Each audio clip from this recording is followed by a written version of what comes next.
ya está con nosotros, porque volvemos al presente y está el ingeniero José Blandón Castillo. Buenos días, Fernando. Buenos días. Buenos días a toda nuestra audiencia. Oiga, el país sigue crispándose, ¿no? Hombre, A la y gente, va pa' más. y anda la gente ya no, antes nosotros cazábamos con biombo y piedrita, ¿no? Y de ahí paran exosex para pegarte en el pecho. Pero bueno, esa es parte de la historia. Vamos a decir las cosas que hoy serán historia y serán contadas dentro de años por los nuevos Fernandos de la comunicación. Bueno, primero un vistazo rápido a lo que está pasando en el mundo para que ustedes se despierten conociendo las cosas que a nosotros como país también nos interesan. Desastres. En la mañana de hoy podemos contar que en Londres un incendio voraz. La policía indica que hay 6 muertos. Podrían haber más porque se dicen que hay muchos desaparecidos en un complejo habitacional en Londres. Se incendió y todavía hasta este momento sigue los bomberos intentando controlar el incendio. Otro hecho también importante que ocurrió fue el terremoto que sacudió a México, Guatemala y El Salvador. Algunos ya lo señalan como 6.7. No tenemos mayores informaciones sobre los daños materiales o humanos que pudiera haber causado este sismo. En los Estados Unidos continúa la saga de Trump versus todos. Y todavía el presidente no logra enfocar o lograr salirse de esa tormenta en la que se encuentra envuelto con los medios y no tiene todavía clara el foco de su agenda y ya hay preocupación en el Partido Republicano. Ayer estuvo el secretario de Justicia, sesión, y todo lo resolvió, no recuerdo. No recuerdo, I don't recall. No contestó las preguntas y lo que dejó más incertidumbres en el debate en los Estados Unidos. También la primera ministra Theresa May comienza a sentir el peso de la preocupación de su partido conservador por la derrota electoral de la semana pasada, pero está en el proceso de formar gobierno, pero ahora con incluso menor poder político que antes del proceso electoral. Eso para que usted mire que a veces los cálculos electorales hechos en un escritorio, al margen de lo que está ocurriendo en el seno de la sociedad, los que producen estas catástrofes políticas. Tanto Cameron como ella se llevaron 2 desastres políticos electorales por mal cálculo del estado de ánimo de la población. Bien. Y nosotros, que ayer estábamos jugando, nos quedamos de muy buen estado de ánimo con ese empate 2-2 que nos pone prácticamente con un pie fuera del Mundial. Sí. Uno adentro y otro afuera. Estamos en el 4º lugar con 7 puntos. Ahora es más difícil, porque debimos ganar aquí. Pero bueno, vamos a ver qué pasa. Al plano nacional. Bien, algunas cosas, no hay la menor duda que la noticia que domina la agenda política informativa es el caso de Ricardo Martinelli. Lo voy a dejar como el plato más importante para la discusión con ustedes. Quisiera hablarle antes que ese de lo que está ocurriendo en las tierras altas. Hay un paro de los productores de las tierras altas motivado por el veto, por el respaldo a las nuevas reformas que se trataba de introducir a esta organización que se llama AUPSA, que fue un instrumento creado con el objetivo de facilitar las importaciones, quitándole responsabilidades al MINSA y al MIDA. Y esta política se enmarcaba en el hecho de facilitar el desarrollo de los tratados de libre comercio y que además de eso le quitaba a Panamá la facultad de poder utilizar un instrumento a la cual no debe renunciar ningún país, que es el control fitosanitario de lo que se importa. Entonces, ni el MIDA ni Salud tienen ahora facultades para poder actuar sobre esto. Y eso tiene que ver mucho con la lógica de los importadores y de los exportadores de productos agropecuarios que en esos países donde se exporta están subsidiados. Entonces, esa lógica lo que dice es que nosotros no podemos poner ningún tipo de barrera para importar cosas de ellos, incluyendo las barreras sanitarias. Sí. Cuando nosotros intentamos negociar con los países grandes temas en los que ellos alegan soberanía, entonces dicen, no, es que la Constitución de nosotros no nos los permite. Entonces, estos tratados de libre comercio en realidad fueron imposiciones de los grandes contra los pequeños. Y en la mayoría de los países nuestros ha tenido un efecto negativo en la producción agropecuaria. Nosotros, para poder importar, tenemos que tener, ellos sí pueden poner controles, nosotros no. Aquí hay un problema que se tiene que plantear el gobierno, este y el que venga. ¿Cómo vamos a hacer nosotros para hacer que el sector agropecuario, que contempla el 30% de la población, se reactive? Ese es el problema fundamental. Y para poder hacerlo, necesitamos definir las políticas agropecuarias de largo plazo en materia de importaciones, en materia de precios, en materia de mercadeo, en materia de apertura de mercados y en materia de tecnología. Para hacer eso, necesitamos un presupuesto decente en el sector agropecuario, que no lo tenemos. Necesitamos respetar al sector agropecuario. Esta situación pasa con los cebolleros, pasa con los tomateros, con los arroceros, con la gente de producción de leche, porque ahora comienza la asfixia de la implementación de medidas para las cuales no estamos preparados. Entonces yo pienso que el gobierno debe de meditar mucho sobre esto que está pasando. Muchos, cuando ven los cálculos globales, dicen, bueno, es que el sector agropecuario no tiene ninguna importancia. Es el sector más importante para enfrentar el problema de la pobreza y la pobreza extrema. Es el sector más importante para mantener el empleo rural. Es el sector más importante para mantener descongestionar un poco las metrópolis de las diferentes provincias. Porque cuando la gente se queda sin empleo, ¿qué hace? Migra.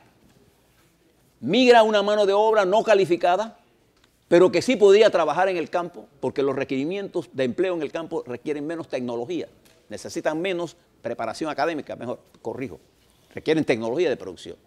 Pero tenemos un MIDA prácticamente sin presupuesto de hambre, y una dirección del MIDA prácticamente sujetada a una dirección superior que no le para bola. Entonces no hay un ministro dispuesto a desafiar el poder central por la causa que es el sector agropecuario. Entonces ellos se supeditan a que no lo puedo hacer. Hombre, si no lo puede hacer, entonces renuncie. Usted no puede aceptar ser titular de una cartera en la que ese, en el caso del sector agropecuario, va rumbo al despeñadero. Y ese es un problema de importancia y está en la agenda. Es que si no tienes tampoco ningún tipo de arraigo con el sector agropecuario.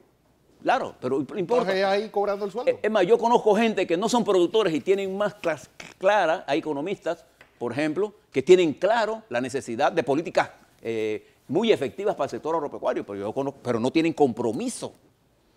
Entonces no veo esa estructura de compromiso político, sino que se sujetan, bueno, allá en el gabinete no me paran bola y nadie me hace caso. Hombre, eso no es una excusa. Entonces aquí hay una confrontación ahora que viene por esto. La Asamblea aprobó esta ley.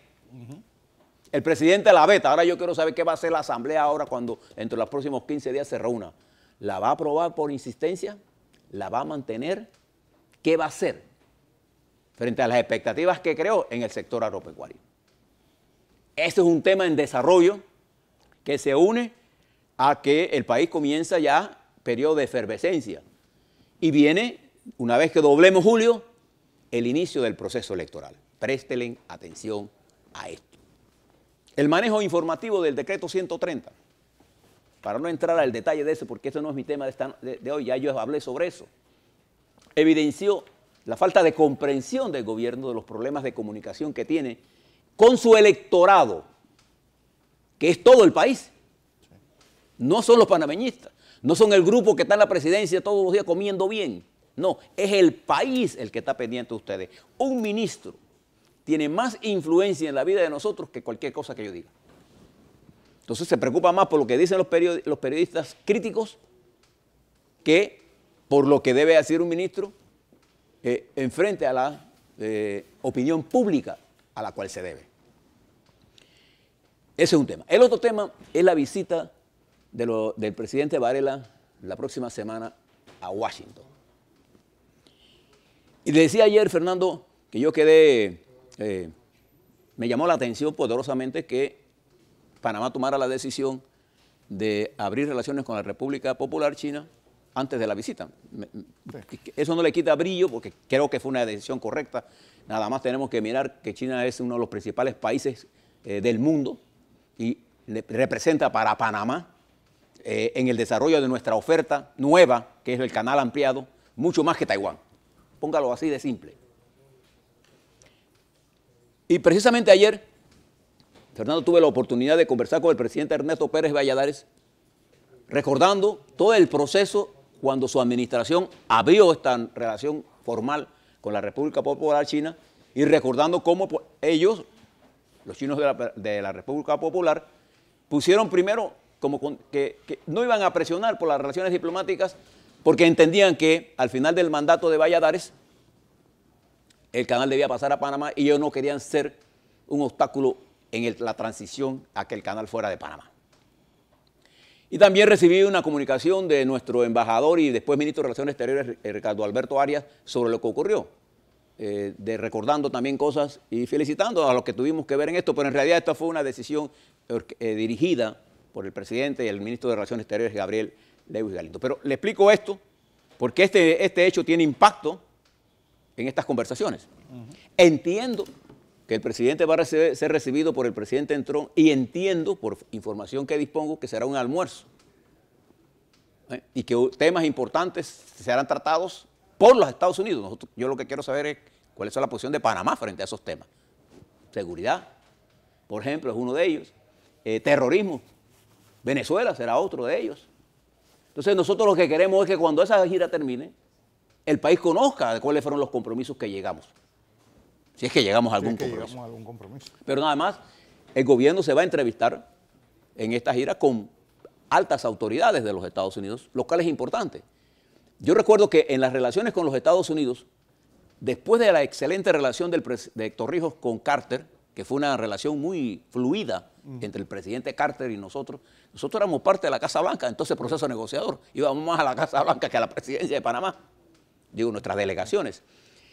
La presidenta que tuvo mejor relación con un presidente de los Estados Unidos fue Mireya Moscoso. El presidente Bush, tercero, no el padre, el hijo. 43. Sí. Él, una vez llegó Mireya Moscoso a los Estados Unidos y la mandó a buscar en una conferencia de prensa y la puso al frente. Él tenía mucho aprecio por Mireya Moscoso. Mireya Moscoso conversó muchas veces con el presidente Bush. O sea, fue una relación, digamos, de carácter muy personal entre el presidente de los Estados Unidos y la presidenta Mireya Moscoso. Valladares tuvo una relación excelente con el presidente Clinton y Martín Torrijos, con el canciller que tenía, logró buenas relaciones. Presidente Martínez también habló con los Estados Unidos y ahora a Varela le toca hablar con Trump. Y creo que esta será una reunión en una situación muy crítica en los Estados Unidos y muy tensa en el mundo. Y todos los panameños vamos a estar pendientes de lo que pase allí. Ese será un evento cuya relación la va a usted escuchar por parte de nosotros y los análisis correspondientes de lo que pase allí. Eso es importante, porque nosotros tenemos una relación muy especial con los Estados Unidos. No estamos en la agenda de los Estados Unidos, por suerte, pero tenemos una relación muy importante por el problema del Canal de Panamá y porque para los Estados Unidos el paso transísmico por nuestro país sigue siendo geopolíticamente importante. Ese es otro hecho que va a ser noticia importante. Y hay un complejo de problemas que están alimentando la dinámica política del país. El problema de la seguridad ciudadana, o la inseguridad, para decirlo mucho más preciso. El problema del agro panameño. El problema de los salarios, precios y salarios. A pesar de que la inflación es baja, el control el sistema de comercialización agropecuario es tan deficiente y el precio que llega al consumidor es tan alto y al productor es tan bajo que en esa cadena el que sale perjudicado es el productor y el consumidor. Y eso todavía no se ha resuelto porque la cadena de frío la enfriaron. También tenemos el problema del transporte público. Y cuando hablo de la inseguridad no solo me refiero a los crímenes, que es lo que la estadística que se usa para ver esto, no, es que la inseguridad es el robo a mano armada, la violencia, el problema del transporte. La gente entiende por seguridad muchas cosas. El problema del agua potable, las fluctuaciones eléctricas, las pérdidas de energía constantes en muchos sectores del país, la basura. Son una agenda social que va acumulando situaciones muy importantes. El estado de las escuelas. La educación, la salud, todo va haciendo que la gente se esté preocupando, creando un estado de negatividad que el gobierno no ha tenido la capacidad de reducir o revertir en una forma, con una política de comunicación y de acercamiento a la población. Usted puede contar con las veces, con los dedos humanos, cuántas veces realmente el presidente de la República se ha reunido con los empresarios panameños o cuántas veces se ha reunido con los trabajadores panameños. Nunca. ¿Cuántas veces se ha reunido con los intelectuales panameños? Con los poetas y poetisas, con esa parte de la cultura que es la fundamental para transformar la nación. ¿Cuántas reuniones, cuántos encuentros? Y ahí es donde usted comienza a ver que la visión que tenemos nosotros de transformar la sociedad es una visión de carácter mesiánico. Es decir, hay un solo hombre que puede decir por dónde vamos. No, los países no caminan por líderes mesiánicos, eso está probado. Los países caminan cuando la conciencia colectiva se incrementa para saber la transformación y la compartimos. Todos sabemos hacia dónde vamos y todos sabemos lo que tenemos que hacer para ir hacia donde queremos ir. El problema de hoy es que nosotros no sabemos hacia dónde vamos, ni cuál es el rol que se espera de nosotros en ese caminar. Ese es el problema fundamental. Y entonces se crean grietas entre las comunicaciones. Y le explico todo esto, porque la confrontación Varela-Martinelli, que es la que domina el ambiente político, ahora se eleva a un estadio superior. O sea, los demás actores políticos han dejado de contar en la vida política por esta confrontación Varela-Martinelli. Ya pasó, ya rompieron todos los puentes. Entonces, esta confrontación, y fíjese lo que le voy a decir, aún con la retención del presidente Martinelli, en términos de la simpatía popular, la sigue ganando Ricardo Martinelli, aunque esté detenido en los Estados Unidos. Es una realidad política y se va a profundizar. ¿Por qué le digo esto? Porque lo que está pasando en los Estados Unidos, que en Panamá es objeto, como es normal, de la especulación, del enfoque, cada cual tiene un enfoque de cómo se sienta con respecto a Ricardo Martinelli, lo que los odia, se gozan y se divierten. Yo recuerdo que cuando Omar Torrijos murió, hubo gente Ricardo Arias Calderón dijo una frase que hicieron fiesta. Ahí en la 12 de octubre. Antes era la 11 de octubre. Y muchos de nosotros nos sentimos por eso. Otros pudimos entender que el odio es más fuerte que la razón. Entonces mucha gente en su odio ya condenaron. Otra, la que no odia, sino la que mira las cosas desde otra perspectiva, que es el pueblo, tiene la tendencia a ser solidario con el que consideran ha sido ultrajado. Simple. Si ustedes no entienden esa lógica, entonces están perdiendo la batalla política. Entonces, fíjense lo que yo he escuchado en los Estados Unidos. Aquí todo el mundo, bueno, todo el mundo, estos sectores han comenzado a fraguar ya, que se trata de ya una condena. ¿Qué es lo que realmente está pasando en los Estados Unidos? El gobierno de la República de Panamá, a través de la Corte Suprema de Justicia, en un proceso cuyo peso jurídico no es lo que se va a valorar en los Estados Unidos, pues se va a valorar aquí. Para mí no tiene peso jurídico, pero es un proceso que inició la Corte, no el Ministerio Público, debemos aclarar siempre eso. Pide una orden de extradición a los Estados Unidos. Los fiscales norteamericanos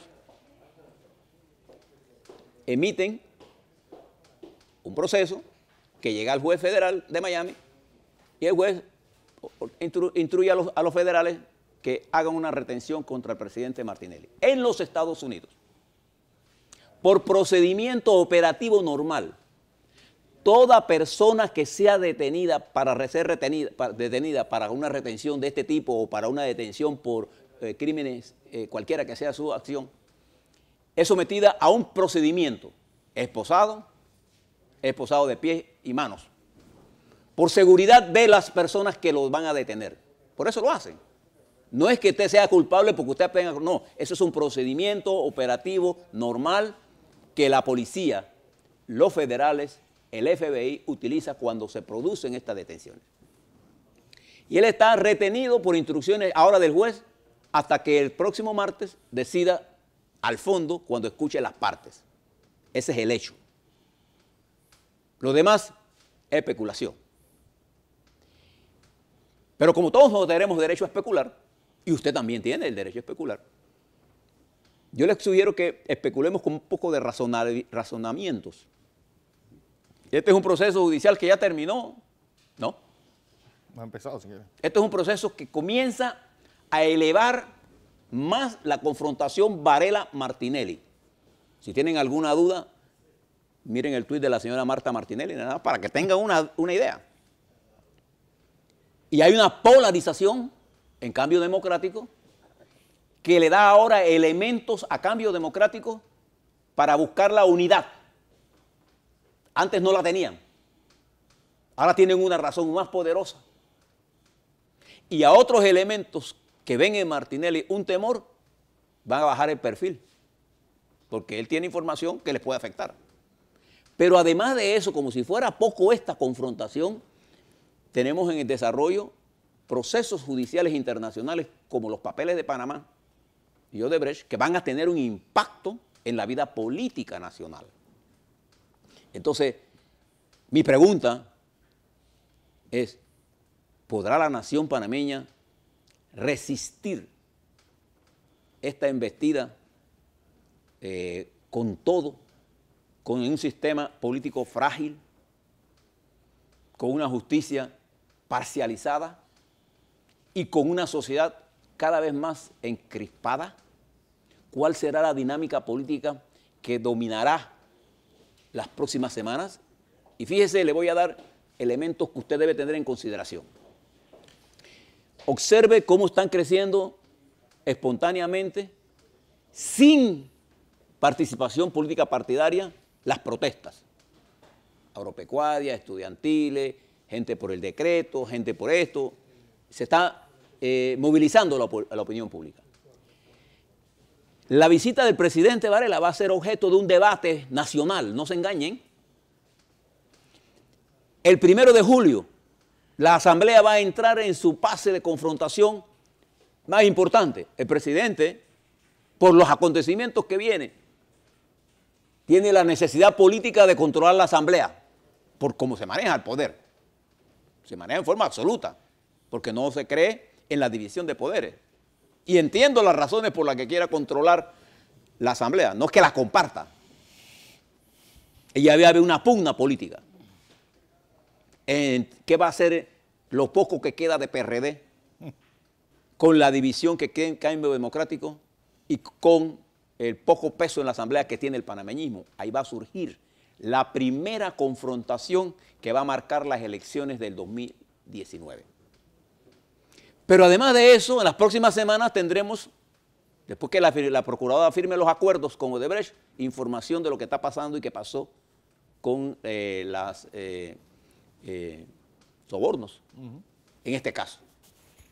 ¿Cuál será el espectro político que será afectado y cómo eso va a afectar la vida nacional? También tendremos información de los papeles de Panamá y cómo eso va a afectar la vida nacional. Y cómo resurgen candidatos que a lo interno provocan más divisiones en sus propias estructuras. Los partidos tienen una pugna interna mortal. Y no hay atisbos de dirigencias políticas con la capacidad de decir, vamos a resolver primero la crisis y las elecciones las resolvemos en el 18, 19. No hay esa posición. Entonces es un país atrapado en la falta de credibilidad al sistema en forma global y con un sentido de negatividad tan alto, tiene la tendencia a ser cada vez menos receptivo a las posiciones políticas de quien sea. Pero en algún momento de esta crisis va a prestar oídos receptivos a quien cante en el tono y la letra de lo que quiere escuchar. Así nació Trump, cantando y sonando al oído de la clase media y trabajadora de los Estados Unidos, y mire dónde están los Estados Unidos en este momento. Así nació Chávez, cantando al oído, con el mismo son que quería el pueblo. Miren, está Venezuela. Les digo esto, así la señora May está en el poder en Inglaterra, y miren dónde está atrapada. Mire cómo está atrapada en una lucha política sin salida a España. Para decirle nada más de los ejemplos del mundo, mire cómo está el mundo en el Mediano Oriente. Entonces, esto nos debe reflexionar a nosotros a que la dirigencia política tiene que asumir una responsabilidad, tanto el gobierno como la oposición. Solo que cada vez es más difícil, y yo diría se torna casi imposible en esta confrontación Varela-Martinelli, que no tenga la menor duda. Hasta hoy la está ganando Martinelli. Entonces, creo que hemos llegado a un punto, una vez que usted llega al 1 de julio, entramos a la recta final del gobierno de Varela. A Varela le quedarán, después del 1 de julio, entre 8 a 12 meses de gestión. Lo demás va a ser consumido por la vorágine política. Porque recuerde, el 5 de mayo del 18, y falta menos de un año, el Tribunal Electoral hará el llamado a primarias en todos los partidos y abrirá el proceso de postulación independiente. A pesar de que las elecciones tienen 45 días, nadie va a detener el torbellino político que viene. Sí. Esa es la realidad. Entonces, es cuestión de meses. Ya no hay años. Ya no hay mucho tiempo. Pero si quieren seguir jugando al juego que están jugando, pueden seguirlo. Ya los veremos tomando café en los bulevares de otras naciones, los que tengan recursos, los que no, tomaremos café aquí, en la Plaza Santana o en el Parque Herrera de Chitré. Pero vamos rumbo a una confrontación política sin paralelos en nuestra historia, porque no hay fuerza definitoria. En el año 68, la Guardia Nacional era el fiel de la balanza, y lo fue durante toda la época de la oligarquía. Eran los militares en el cuartel los que decidían al final del día. ¿Usted recuerda cuando Marco Robles en la crisis del Valle? ¿Quién decidió? La Guardia. Bolívar Vallarino. ¿Quién decidió en el 50? Bolívar Vallarino. ¿Quién decidía antes, Ramón? Era la Guardia Nacional que cuidaba los intereses de la oligarquía. La Policía Nacional no tiene poder de convocatoria para nada. Y los partidos políticos no son ya nada. Entonces son las personalidades las que están contando. Todo esto, yo me pregunto si la gente que dirige en una u otra forma el poder político o económico o los partidos se estarán meditando. Porque la visión de ellos, y cuando uno habla de estas cosas, dice, lo que pasa, señor Blandón, es que ya usted no sabe de política. Porque para ellos la política es regalar televisores. Pero si usted se fija en Francia, Macron llegó al poder con un movimiento de apenas 7 meses. Barrió con todo, sabiendo interpretar el sentido. El señor Trump ganó la presidencia con una estrategia de 8 meses, en que barrió primero a los republicanos y después a la señora Clinton. Y hoy es víctima él del poder que hoy no lo quiere. No el pueblo norteamericano, es el poder económico, financiero, que lo está enfrentando. Son los canales de televisión norteamericanos, con los famosos fake news, que aquí se producen a diario. Son los insultos. ¿Y aquí qué estamos teniendo? Falsas noticias, insultos, redes sociales anónimas para exacerbar la confrontación. Yo le quiero decir, a mí la confrontación no me produce ni frío ni calor. Me estimula a pensar lo que yo sí le puedo asegurar, que en la confrontación social que viene, el pueblo va a ser un factor importante, porque el nivel de conciencia está elevándose, independientemente de lo que piensen los políticos. Así es.